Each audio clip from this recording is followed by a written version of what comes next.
What's going on, YouTube? Welcome to WeSibs, West Coast, East Coast siblings. Guys, today we had episode 10 of The Walking Dead season 10 air, and we have some things to unpack. We're going to talk about our three biggest takeaways as always, but first we're going to give our reaction. So, Sid, why don't you start us off? What did you think of the episode? I thought there was a lot actually to think about and analyze, but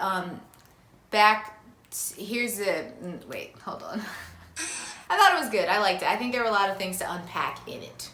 Yeah, I agree. I definitely thought this episode was better than last week. I would have rather this be the mid-season premiere. It had a lot more action. Daryl and Alpha, that's some serious stuff. Anytime you have them both going toe-to-toe, that's worth watching. So it would have been much better, in my opinion, if they had had this for the mid-season premiere.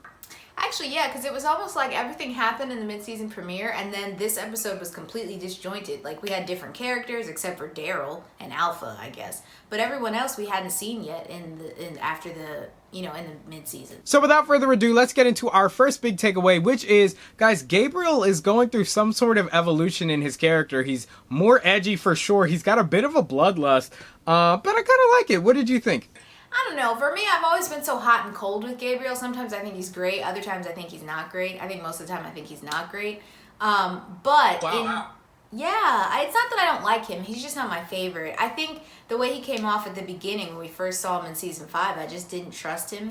He was cowardly for sure. Yeah. Mad respect for protecting Judith when they broke in through the what's the name, but otherwise...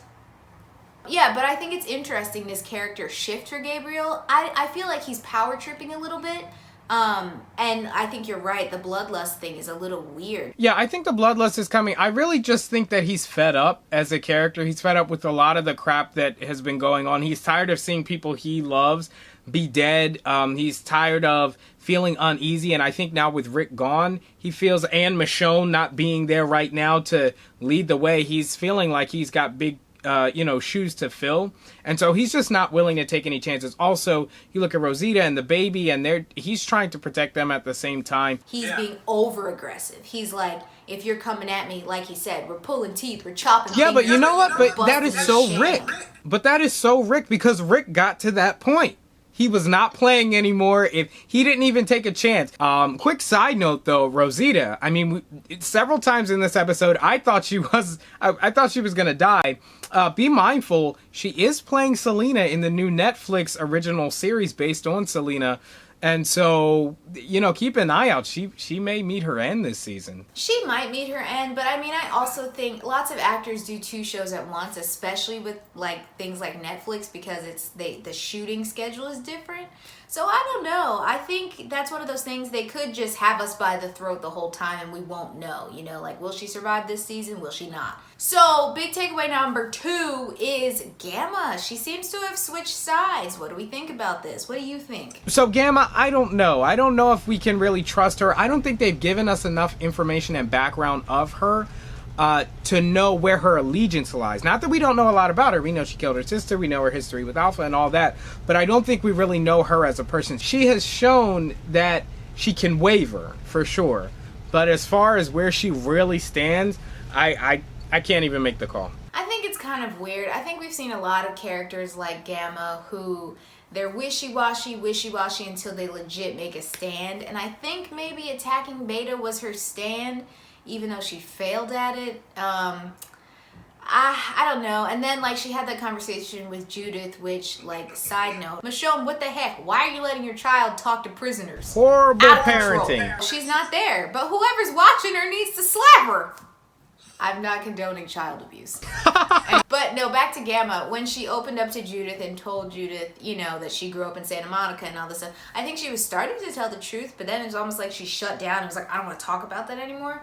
Yeah. So I agree. I feel like she's a wild card, but I think I'm leaning more to the side of her actually joining the group, but I don't think she'll be there long. I think she's gonna die. Yeah, I think she's gonna die too. And another thing, I don't think her character is redeemable. In this show, in the morality that they've kind of set up, this woman killed her own sister, kind of in cold blood. Listen, there's a lot of humanity in her character, but I just don't know that somebody who would willingly kill their own sibling, their own flesh and blood in that way, I don't think in this world of The Walking Dead that they could be trusted again, because who knows? There's nothing she won't do. That's true. And she even admitted to kind of being brainwashed by Alpha. Yeah, who knows? I mean, Alpha could dog whistle at any point and she'll, she's brainwashed. She could just do anything. I think she's too dangerous to be kept around, and I think especially with Gabriel and Daryl around and how hot-headed they are, they're not going to let her live, or at least they'll keep her in prison. So then our third and biggest takeaway, guys, let me know if you saw this coming. I don't think anybody did. Lydia shows up in the midst of a battle between Alpha and Daryl, with both of them seemingly near death. She decides who she's ultimately going to stand with, and Lydia chooses to rescue Daryl and get him out of danger, and leave her own mother, Alpha, there bleeding on the floor.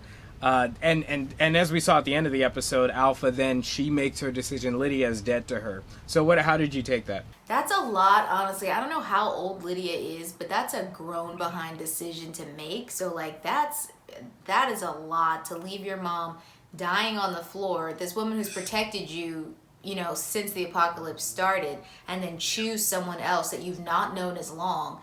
And she said something like, they were human and that's what they gave me and you could never give me that. And I'm like, that's some real mature, like, mental processing and breaking Yeah, down. I don't know what she was doing out in the woods. One, that's a hard decision to make. Props to her for making the right one. Alpha's freaking psycho. She legit was like, this is better.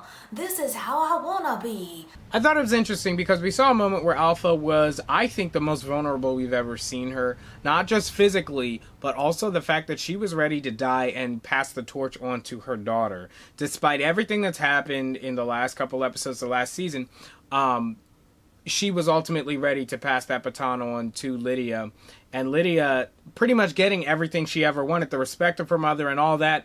She could tell it was perverted. It was wrapped up in kill your mother, literally there on the floor. And so I think that was what pushed her over the edge to make her say, look, I don't want to live as a monster. I want to be a human being. And whether I live or die, I'm going to live or die a human being. But now that I think about it, it's like, yes, Lydia, that would have sucked to kill your mom, but that would have literally fixed everyone's problems. Like, now you're in charge of the crazy people. Yeah, but you can't expect her to kill her own mother. I know. It's bad enough to leave your mother bleeding on the floor, but to kill her, I don't think anybody could do that.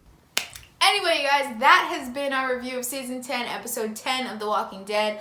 Comment, let us know what you think below. Like this video if you like this video. Don't forget to subscribe. Click the bell so you can be notified of all of our new reviews of whatever it is that we watch on television. I think that's it. Bye!